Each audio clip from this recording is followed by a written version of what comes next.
मित्रों नमस्कार। आज हम बात करना चाहेंगे कि बुद्धि बड़ी है या पैसा बड़ा है।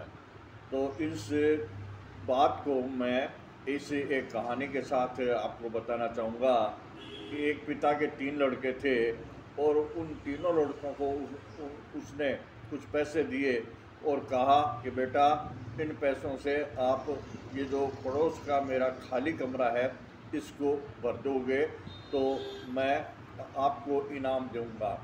तो तीनों बेटों ने बड़ा सोचा। तो एक बेटे ने जो क्या किया कि देखा कि सबसे सस्ता घास होता है, तो उसने घास से उस कमरे को भरा, लेकिन वो कमरा भरा नहीं गया, आधा अधूरा ही रह गया। दूसरे एक बेटे ने सोचा कि गोबर सस्ता होता है, उसने ला करके गोबर उसमें डाला, लेकिन वो भी पूरा नहीं भर पाया और उसमें आधा अधूरा ही रह गया। तीसरे बेटे ने अपना अनुमान लगाया कि इसमें क्या हो सकता है, तो वह मार्केट में गया और 1 रुपये की मोमबत्ती लेके आया। और शाम के समय जब पिता ने देखना चाहा तब उसने वो मोमबत्ती जला करके उस कमरे में रख दी और पिता को कहा कि देखो पिताजी, मैंने पैसे भी बचा लिए हैं और आपके कमरे को भी भर दिया है।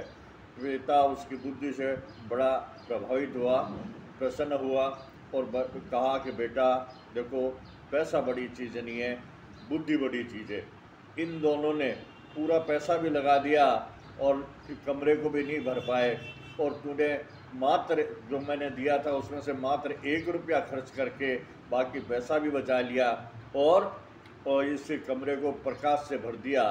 तो मेरा कहने का मतलब ये है कि जिन लोगों में बुद्धि होती है या जो वो लोग बुद्धि से काम लेते हैं वे ज़्यादा चतुर होते हैं, वे ज़्यादा होशियार होते हैं और वे ज़्यादा सफल होते हैं। तो हमेशा इस बात का ध्यान रखो कि आप अपनी बुद्धि को ज़्यादा से ज़्यादा विकसित करो, पैसा अपने आप आ जाएगा। है, इस कहानी से मेरा यही मतलब था कि आप ये समझ जाएं कि पैसा बुद्धि से पैदा होता है, पैसे से बुद्धि पैदा नहीं होती।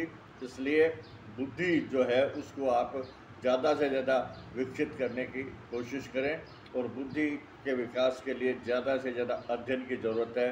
जितना आप अध्ययन करोगे आपकी बुद्धि उतनी ही ज़्यादा विकसित होगी। आज के वीडियो में बस इतना ही, फिर मिलेंगे किसी अन्य वीडियो में। मेरा ये वीडियो अच्छा लगा तो कृपया लाइक और सब्सक्राइब करने का कष्ट करें। धन्यवाद।